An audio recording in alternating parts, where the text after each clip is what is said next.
Сәлеметсіздер ме, құрметті тыңдаушылар?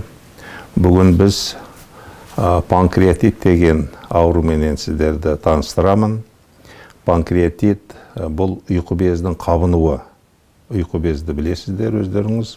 Адамның организмде өте жоғары рөл атқарады. Ферменттердің ерте белсенуі нәтижесінде өз тінін зақымдайтын ауру панкреатит, ұйқы безі. Соңғы жылдары панкреатиттің жиілігі артып келеді. Ерлерде көбінесе алкогольге байланысты, әйелдерде өт жолы ауруларына байланысты жиі кездеседі. Жедел панкреатит ауыр асқынуларға және жоғарғы өлім жітімге әкеледі. Ұйқы безі. Ұйқы безі бұл ас қорыту жүйесінің және ішкі секреция бездеріне жататын аралас қызмет атқаратын мүше. Ол әрі сыртқы секрециясы безі ас қорыту ферменттерін бөледі. Және ішкі секрет безі олға инсулин, глюкагон сияқты гормондар бөледі. Енді инсулинді білесіздер, бұл қант диабетіне қарсы гормон. Ал енді ас қорытуға ферменттері ол 12 елшекке барып түседі, сосын барып ас қорытылған кезде ол соған қарым қатынасы болады. Құрсақ қуысында орналасатын жері артқы іш қабырғасында асқазанның артында орналасқан. Деңгейі шамамен 1-2 бел омыртқаларының тұсында. Ұзындығы шамамен 15-22 см, салмағы 70-100 граммның айналасында. Панкреатит неден пайда болады? Қандай себептері бар? Өт жолдарының патологиясы бұл бірнеше топқа бөлінеді. Бұл соның біріншісі ең жиі кездесетін 35-60%-ке дейін болады. Қандай себептер? Ол өт тас жолының ауруы, холелитиаз дейді. Өт тас аурулары. Холецистит, бұл дегеніңіз өт қабының, сосын барып холангит, өт жолының бітелуі, обструкция. Бұның бірнеше себептері болуы мүмкін. Сондықтан өт жолы бітеліп қалатындай болса, әрине бұл да панкреатитке әкеліп соғуы мүмкін. Екінші себеп, ол алкоголь, 20-30%-ке дейін. Ұйқы безі секреттерін арттырып, алкоголь ішкен кезде ферменттердің ерте белсенуін тудырады. Созылмалы панкреатиттің ең жиі себебі осы алкоголь болады. Үшінші себебі дәрілік заттар, глюкокортикоидтар, цистостатиндер, эстрогендер, диуретиктер және басқа да дәрілер көп қолданатын, ұзақ қолданатындай болатын жағдай болса, ол да панкреатитке әкеліп соғуы мүмкін. Одан басқа жарақаттар және операция кезіндегі жағдайлар, оның ішінде іштің тікелей жарақаты, эндоскопиялық манипуляциялар, РХГП дейді, ретроградный панкреатохолангиография. Ол кезде осы манипуляциядан кейін осы панкреатит дамуы мүмкін ол ауруларда. Биопсия алған кезде зат алмасу бұзылыстары, бұл да себептерінің бірі болуы мүмкін. Гиперлипидемия, гиперкалицемия, және кейбір инфекциялық аурулар, оның ішінде вирустар, гепатит, паротит сияқты аурулар адамдардың осы панкреатитке әкеліп панкреатит ауруына шалдығуы мүмкін. Жалпы өт жолдары аурулары мен алкоголь панкреатиттің ең жиі кездесетін негізгі себептері. Өт жолдары аурулары және алкоголь панкреатиттің ең жиі негізгі себептері. Патогенезі. Ұйқы без ферменттері трипсин, липаза без ішінде ерте белсенеді. Әсіресе фосфолипаза.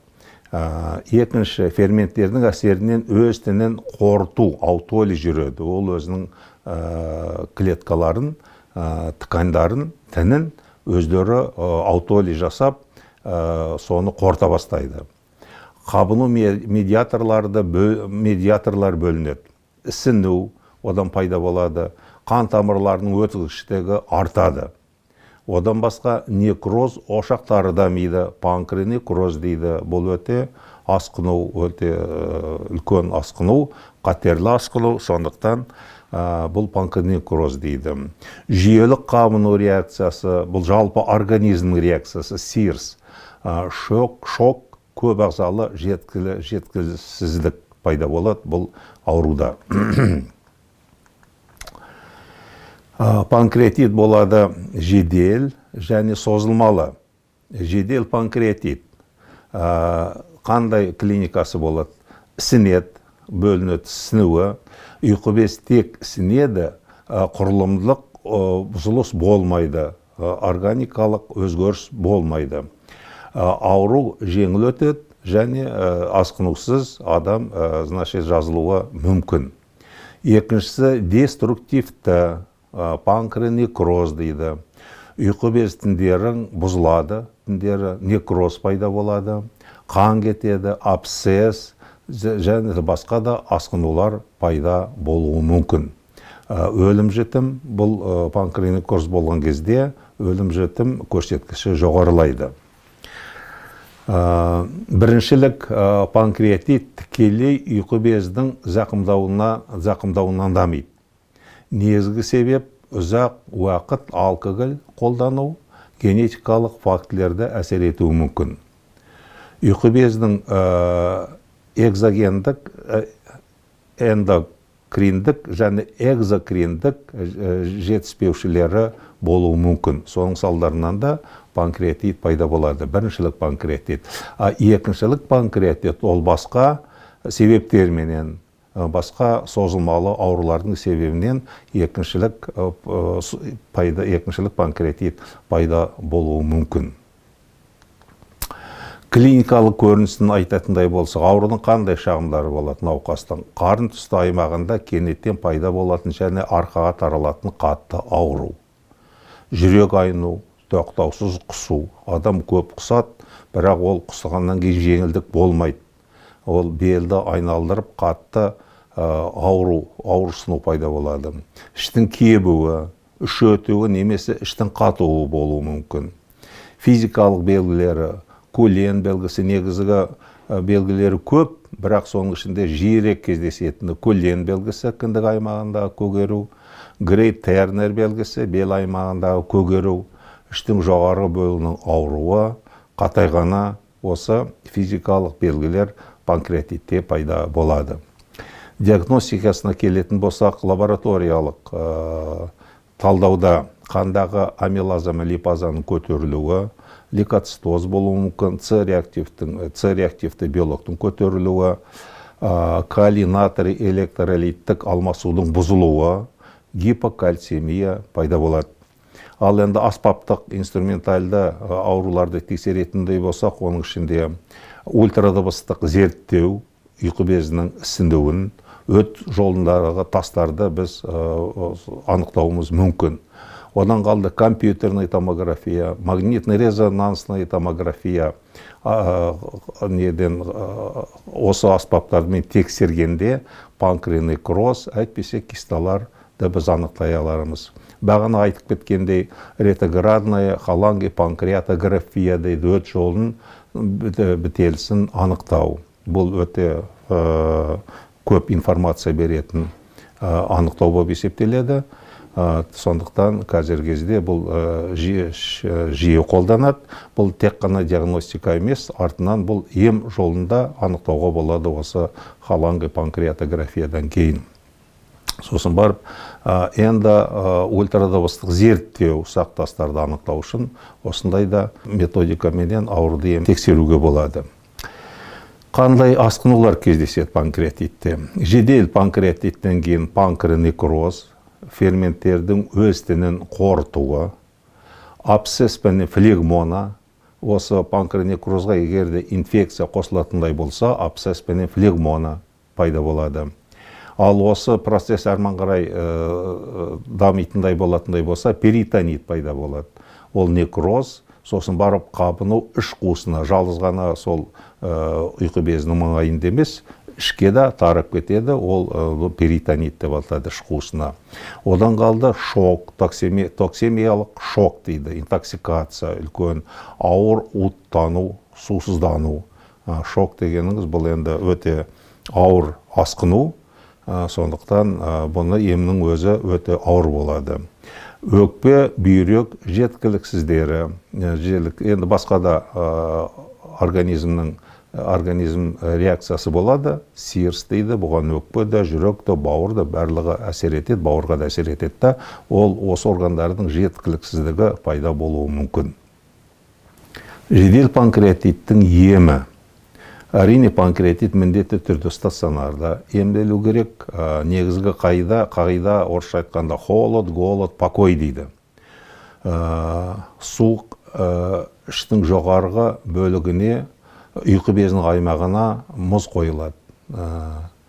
Ісіну мен секрецияны азайтады. Ашығу 2-3 күн ауруға тамақ азайтады, берілмейді деп айтуға болады. Тыныштық болу, физикалық, психикалық тыныштық болу керек. Инфузиялық терапия, оның ішінде дезинтоксикация. Біріншіден, көбінесе қандай ерітінділер ауруға құйылады. Бұл физиологиялық ерітінді 0,9% натрий хлор, глюкоза 5-10%, грингерлок ерітіндісі, реополиглюкин, гамедез.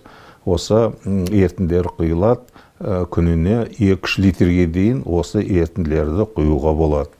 Медикаменттік емдеу, оның ішінде негізгі біздің мақсатымыз ауырсынуды басу, сосын спазмды жою, ол үшін ношпа, папаверин, платифилин, қатты ауырсыну кезінде трамадол, баралгин, кетарол, осы препараттарды қолдануға болады. Ферменттік секрециясын төмендету керек, ол үшін сандостатин, омепразол, пантопразол, ранитидин сияқты асқазан сөлін азайтатын дәрі-дәрмектерді осы ауруларға береді. Диетаны сақтан өте дұрыс. Панкреатиттің жаңағы асқыну түрлерін хирургиялық әдіспен емдейді. Оның ішіндегі панкренекроз, абсцесс, киста, іріңді асқынулар, өт жолдарының бітеулері міндетті түрде хирургиялық ем қолдану керек. Соңғы кездерде көбінесе малоинвазивный, аз инвазивті хирургия, лапароскопиялық хирургия қолданылады. Бұның пайдасы бұл үлкен, бұрынғыдай үлкен адамның ішін үлкен разрезбен ашпай, 1-2 жерден ғана лапароскоппенен сол ұйқы безінің орналасқан жерінен барып, тауып, әлгі ачақтарды тапсақ, некректомия дейді, егерде панкренекроз болса, абсцесс болса, оны дренирование, туалет, дренирование, кисталар болса, иссекать етіп, оның бәрін дренирование жасайды. Соның барлығы ауру өзін операцияның несі ауыр болмайды, жеңіл болады. Сондықтан бұның нәтижесі де өте жақсы. Сондықтан соңғы кездерде хирургиялық тәсілдердің ең негізгі аз инвазивті хирургиялық әдістер. Енді өт жолдарында бітелу болатындай болса, оны сол қолма-қол оны да жасау керек. Мысалы, өт жолдарында тас болатындай болса, әлде басқа да бір спайка болатындай болса, соның барлығын бір жолата осы хирургиялық әдістерменен, оның ішінде лапароскопиялық әдіспенен емдеуге болады. Қорытындылайтындай болсақ, енді ұйқы безінің қабынуы ол өте ауыр науқас. Сондықтан әрине алдын ала оның негізі профилактикасы мынау тамаққа байланысты болады, одан қалды алкогольға байланысты болады, одан қалды мынау өт жолындағы тастар болатындай болса, басқа да бір жағдайлар соған кедергі жасайтын жағдайлар болатындай болса, оны алдын ала профилактика ретінде емдеп отырған дұрыс. Назарларыңызға рахмет.